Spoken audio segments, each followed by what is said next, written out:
Hello, guys. Welcome to The Sportsman. And today I'm delighted to be joined by Jack Catterall as he prepares for his rematch with Josh Taylor on Saturday, the 25th of May. Jack, how are you getting on?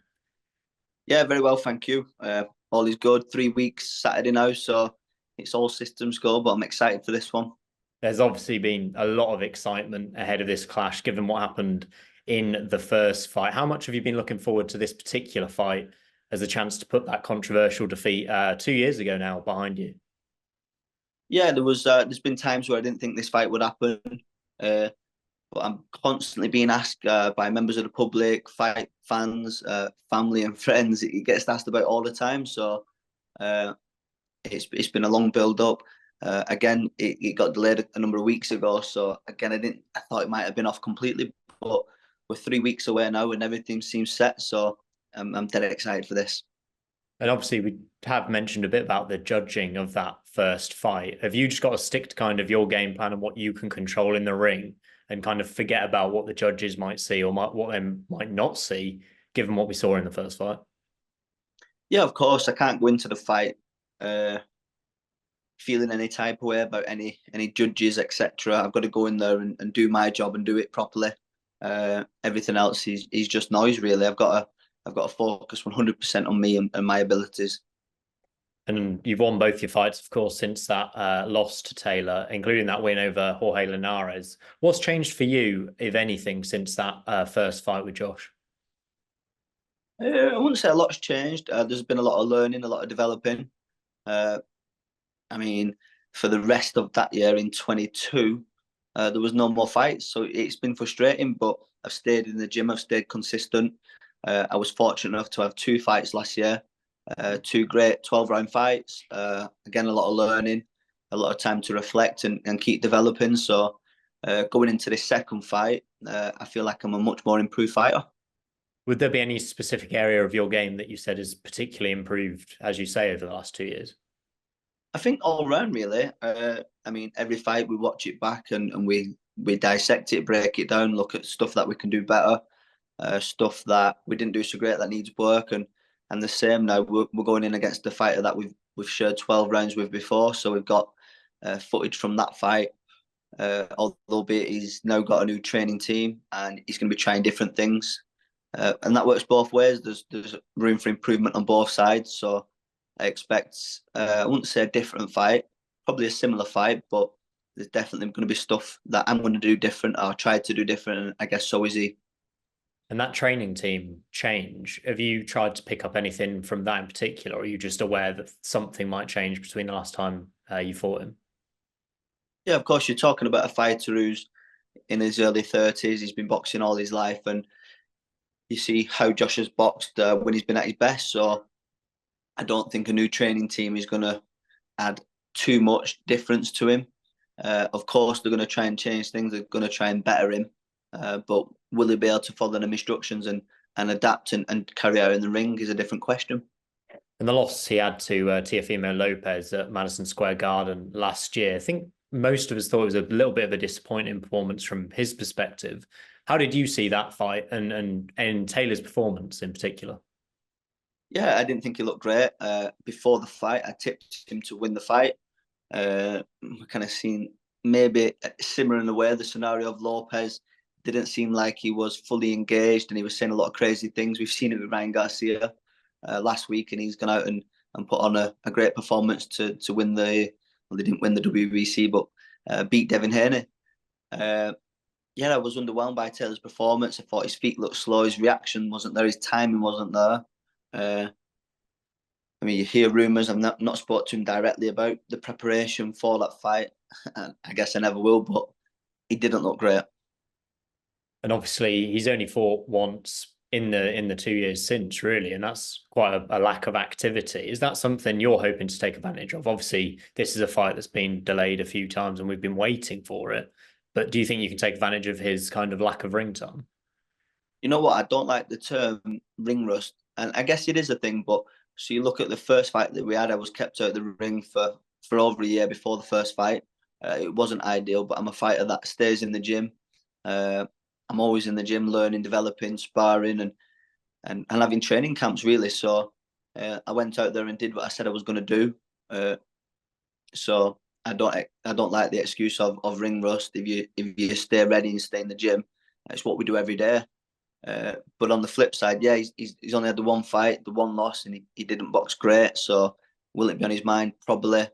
Um, is it ideal? It's not ideal. In the times where I've had my back against the wall, I've not had any fight dates. I was in the manager's position for some time waiting for the fight. The fight got put on me. Obviously, I'm going to take it. Would he have liked to box again before boxing me? Probably, but that's not the case. So he's got to deal with it. And from your point of view, how often a year are you wanting to box? Are you one of those fighters who just wants to be out as much as possible, or are you at a stage where you're kind of selecting fights a bit more carefully? You know what? I've always said it. I've probably born in the wrong era. I'd have liked to box a lot more, but I understand the business of boxing and how it works, the climate. This fight should have been February, March this year. We're looking at end of May now. So again, I've been in the gym. I've been living well, and I would like to box uh, twice more this year. If I can get 3 in the year of 24, that would be great. And this rematch, we've touched on it slightly. We've had 2 postponements already. Has that had a negative impact on you personally, or have you just been keeping it up business as usual in the gym, as you mentioned?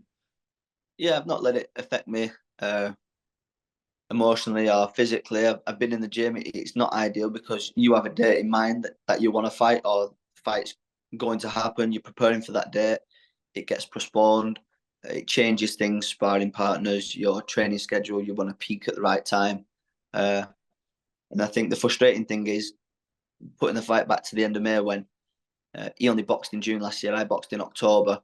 Uh, why didn't we get it done before Christmas? Why wasn't it February, March? Like it keeps getting pushed back, and ultimately it means more time out the ring under the lights. But I'm still hopeful. Hopefully, we don't look past Taylor. But this is a big fight. But I'd like to box twice more this year. And it's not just you that it has an impact on. Obviously, your family and you're in training camps with these postponements that sometimes happen. How do your family react to kind of this is a very unique job and position that you're in? How are your family and your home life affected by those sorts of things? Yeah, it's you know what, I've got a rock solid family, a great support system, my coaches, my future wife, my daughter, and my parents, grandparents, everybody really. They're all supportive. Everybody supports me, and very grateful for that. The fight's been pushed back, but I'm fortunate enough that I've got a great household. We're well looked after, and ultimately, I'm just staying in the gym and preparing. We've got plans obviously outside of boxing. They've been put to one side for the time being, but this fight's now upon us, 3 weeks away, and that's all I'm focused on. And the location of this fight might play a slightly different factor. Obviously, the first one was in Glasgow. This one's in Leeds. What impact do you think a pro-English crowd or an English crowd will have on this fight compared to the Scottish crowd in Glasgow? Yeah, for me, it won't be as hostile. I went out in Glasgow 22. I took a good number of fans, but and you expect it. You're going into the Lions Den. It was loud, but I felt like I dealt with it well. My first fight for a world title against the undisputed champion in his back garden. I felt like I rose to the occasion. This time it'll be, I'm guessing, a pro English crowd. It'll be noisy. There'll be a lot of fans in there. He's going to bring them down from Scotland. There's a lot of English fans there, and you've probably seen the reaction. It's sold out in a matter of days, which again, very grateful for. It's a fight that the public have been calling for, and I'm just happy we're able to deliver it. And how much do the crowd actually impact you when you're in the ring? Obviously, you're hyper focused when you're in there, but you must kind of hear certain things and that sort of thing. Yeah, it's a funny one because you are. I mean, obviously, this time you would expect it's going to be a pro crowd for me, so you're going to feed off that energy. But at the same time, it's about staying disciplined, which I believe I can do, and I know I can do, and I've got great coaches and a great team to keep me super focused. But you definitely feed off that energy, and excited for it. And would you say kind of the are you okay? Did that cut out there, or was that all right? Sorry, he's trying to call me. Don't worry Sorry. about it. The kind of feeling between you is mutual, I think, in terms of dislike at the moment. If you could describe Josh Taylor in one word, what would it be right now? PRAT. Is that to do with his behavior in general in build up to the first fight? Do you think, obviously there were words said between you. Do you think kind of that will affect your performance in the ring or, strictly business again? Strictly business. He can say what he wants. I can say what I like. There's going to be a lot of back and forth, probably again on fight week. But when that first bell rings, it's down to business, and I won't let the emotions grab hold of me. I understand what's at stake and what winning this fight will deliver in the future. So I can't let back and forth and name calling and the petty stuff affect my performance. Do I like him? No, but again, I'm going in there to beat him like I go in there to beat every fighter. And what's your final prediction? How does the fight pan out on May the 25th? I'm going to beat him. I believe I'm too strong, too intelligent. My defense is better. I feel like I'm getting better with age, where maybe he's on the flip side of it. And I'm going to go out there and put on a dominant performance. Knockout potentially, or are you just looking to get the fight won? Yeah, listen, if that opportunity presents itself, we look at the last fight when I had him down. Should I have stepped on the gas? Probably. If I see that opportunity this time, I'm going to take it with both hands. But I'd get a lot of pleasure out of beating him for 12 rounds, pillar to post as well. And what would be next for Jack Catterall if you do beat Josh Taylor? Obviously, we don't want to look past him, and he's a great fighter. But you've already mentioned a couple of fights could be in line for the rest of the year. Where do you see them going? Yeah, I've not focused on that whatsoever. I've left that to Sammy manager, and I'm sure he'll be making plans. But as we understand, it's a big fight. It's a fight against a former undisputed champion, and I can't take my eye off the ball with this one. We know the 140 division is stacked with a lot of great fighters. Matchroom have got a lot of them fighters, so there's going to be a lot of options.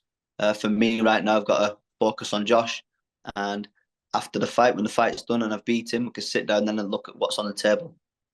Well, a few questions to ask you about kind of the wider boxing world to end with here. Obviously, Jake Paul's fight with 58-year-old Mike Tyson's been in the news a lot. I think just last week it was upgraded to a professional belt, going to be on both of their records.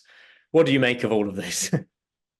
You know what? For Mike Tyson and Jake Paul, it's great business. I'm sure there's a lot of people that are going to earn a lot of money from it. Uh, am I excited for the fight? No. Mike Tyson's one of my favourite fighters. I've grown up watching him. I've got stacks of DVDs of his fights and interviews. And then to see him fight some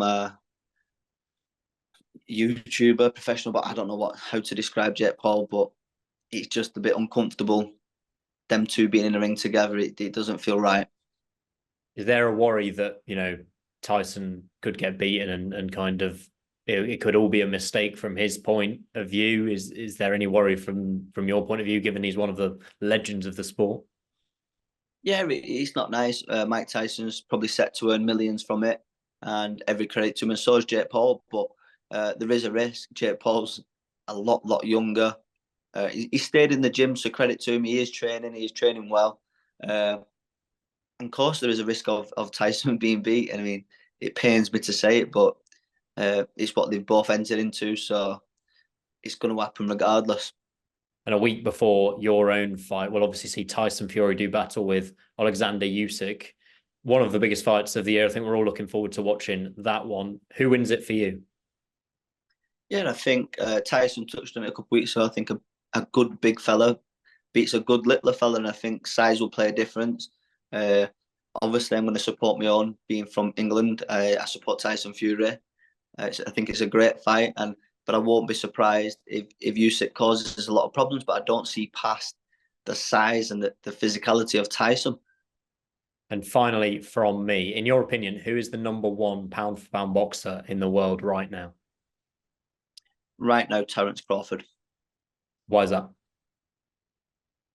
He's probably not had the fights that he'd like to, but every fight we see him in, he's beating everybody, and especially after his last fight, he's up there for me at pound for pound number one. Brilliant. Thanks very much for joining me today on The Sportsman, Jack. I wish you the very best of luck on the 25th of May.